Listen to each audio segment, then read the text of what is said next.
The Queen in the Cave by Julia Sarda.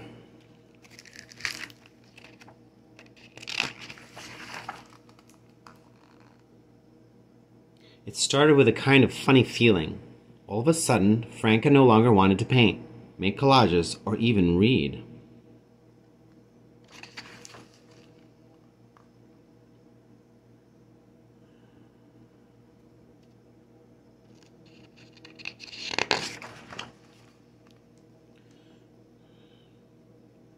Does anyone else feel strange? Asked Franca. A feeling like when it's Sunday and it's starting to get dark out? Said her little sister Carmela. A feeling like when you're about to get caught in a lie? Said her even smaller sister Tomasina. No, none of that, said Franca impatiently. How to tell them? How to explain? It's like when you're hungry, but nothing seems appetizing. Or like when you have static electricity in your hair, and no matter how much you try to brush it, it slowly sticks to your face and to your hands. Her sisters stared blankly back at her. Franca sighed heavily.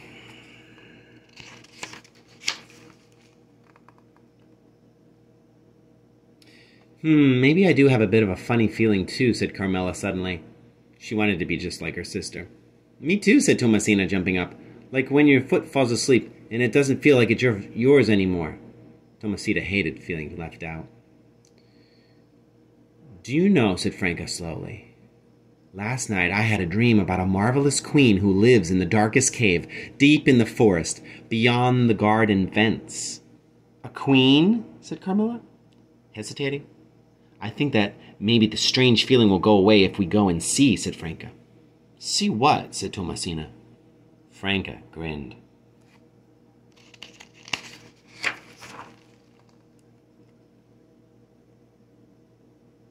See if she's down there in the cave.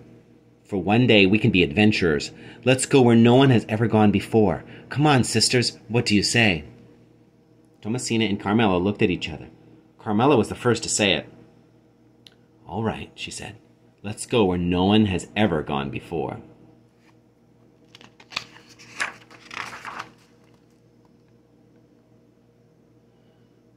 In the garden, Franca's feeling grew stronger. The air was fresh, and the smell of the wet soil made her want to kick off her shoes and run into the unknown. What will the queen be like? Asked Carmela. Do you think she will cast spells like a witch? I hope she gives us magical powers. Will we do good or evil? I hope she'll be a kind queen, said Tomasina. What do you think, Franca? But Franca wasn't listening.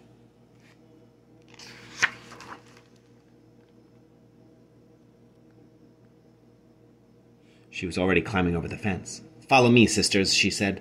And so for the first time ever, Franca, Carmela, and Tomasina ventured alone down the hill behind their house, into the forest. And no one saw them leave.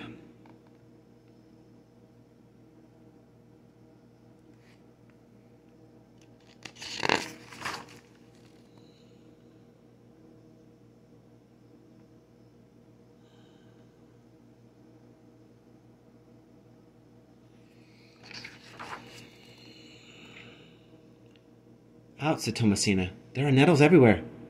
That's a good sign, said Franca. Confidently, it means we're going the right way. Do you think the queen will grant us a horse? Asked Carmela. Imagine if we had a huge white horse that we could all ride.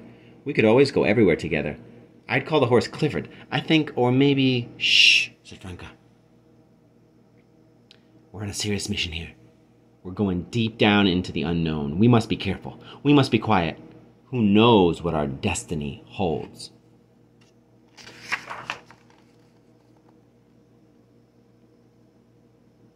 They were still very close to home, but they were so absorbed by Franca's dream that even the bird song sounded different. Around them, the forest began to change. It felt strange, but familiar at the same time. It felt like the trees were holding their breath, deciding whether or not to let them in. The stillness made Tomasina whimper and cling tightly to Carmela's arm, which was all goosebumpy. But still they followed Franca.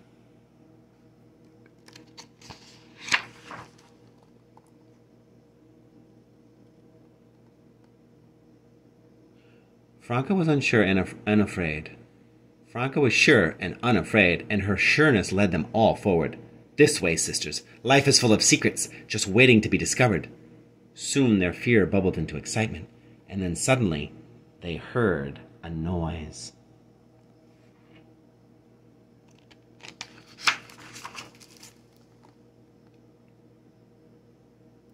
It sounded like a swarm of small engines humming and thrumming. The ground started trembling as if racing elephants were hurtling toward them.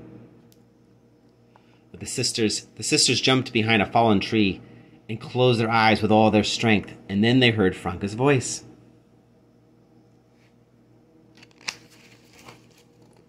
Look!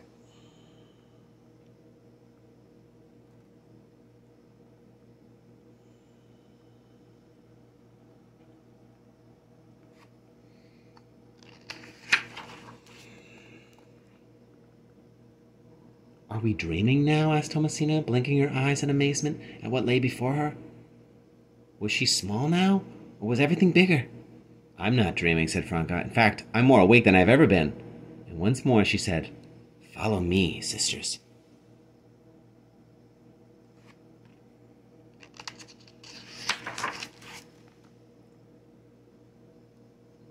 The wonders were infinite. Franca, Carmela, and Thomasina had tea with Grandmother Spider. She told them that she had 397 sons, but they were all busy trading with silk in faraway places.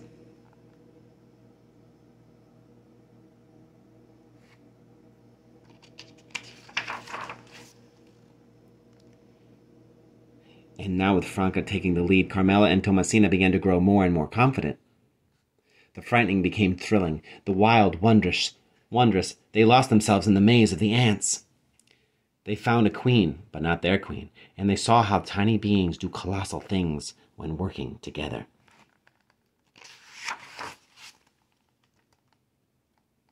The sisters danced with the rats at Big Mama's funeral party.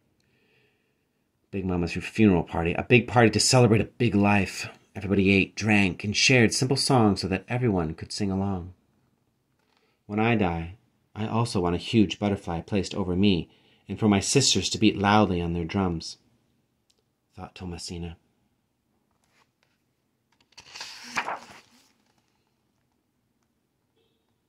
But the deeper they went, the twistier the turns. They disturbed the hanging bats who hated to be woken during the day, who couldn't stand the light.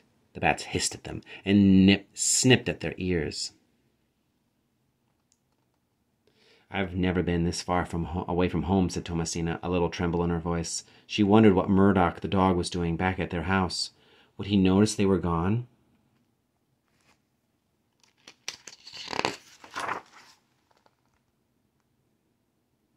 But Franca kept going, and Carmela and Thomasina had no choice but to follow.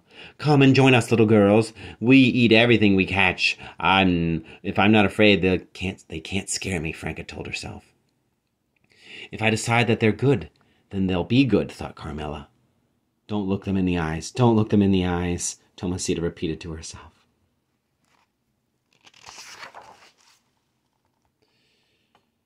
It was getting darker, and Carmela and Thomasina were getting very homesick. They heard ghoulish laughter against the flickering light of the bonfire. And was it Mrs. Ribbit? Yes, their crabby old neighbor and her wicked friends. She once threw mop water all over me, whispered Thomasina. They say her tongue is black, and she only eats rotten things, said Carmela.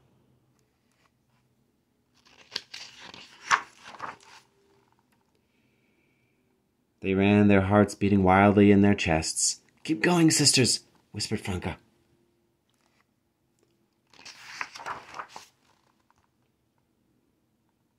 And then suddenly they came to an eerily quiet place. The sisters looked at one another. We're here. It's the cave from my dream, said Franca. It was darker than the basement in their house, and from it came a very peculiar stench. Without speaking, Franca, Carmela, and Thomasina linked hands, and together they stepped into the darkness.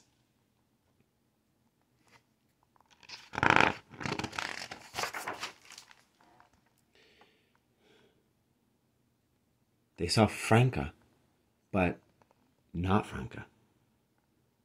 Franca was the queen? This was not what Thomasina and Carmela had expected.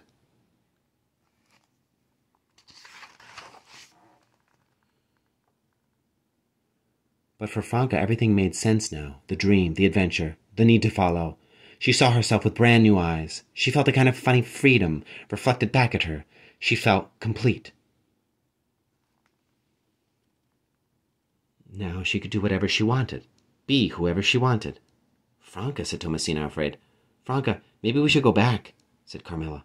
But Franca wasn't listening.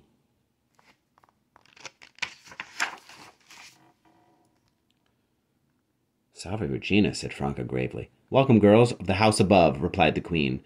We're going to a party, deeper into the heart of the cave, where there is neither the light of the sun nor the moon. That's where we'll go. Time doesn't exist. Here you decide for yourself when to play and when to sleep. Come, she urged. Sisters, listen, let's go with her, shouted Franca, giddy with happiness. Here we can do whatever we want. We're free. Free? Carmilla asked herself, and wondered for the first time if she hadn't always been.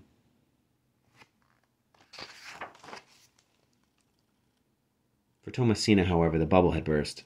There's lasagna for dinner, and cake for dessert, said Thomasina decidedly.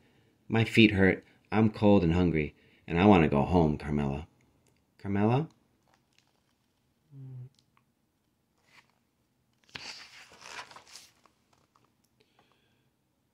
Carmilla hesitated. She was feeling very far away from home, too, but should she go to the party and be free like the non-Franca said? Or could they leave Franca here? Could they leave Franca there? In the end, Carmilla didn't have much choice except to take Thomasina by the hand. Somehow, the way home was not so bad, but she couldn't help feeling left behind herself. It was the first time that Franca had chosen to go somewhere else, with someone else, without her sisters. What do you think the Queen's party will be like? Asked Carmilla. Witches also have parties. They dance around a bonfire or beneath the full moon. Thomasina didn't answer. She could only think of getting home. When they finally got back home, the lasagna tasted better than ever, the bath warmer, the bed softer than ever before. Everything was solid and real. Had they dreamt it all?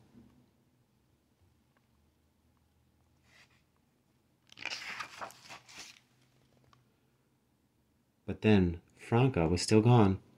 Going to bed without her was strange. Carmilla felt smaller and younger. The shadows of their room seemed to move, and the creaks of the house made her feel all goosebumpy again. And then she heard a noise. Franca! What happened? Whispered Carmilla. You'll see for yourself when you go one day, Franca said. They looked at the ceiling for a while. Oh, I found this. It made me think of you, said Franca, giving Carmilla a beautiful feather. It would look great in your hat. Thank you. I don't think I felt that strange feeling anymore. Do you? Said Franca. Carmilla thought about the cave, how scared she'd been, how maybe one day there would be a not Carmilla, or maybe even many different not Carmillas dancing around a bonfire or beneath the full moon. I think you smell bad, Franca, and you should shower before getting into bed all covered in mud.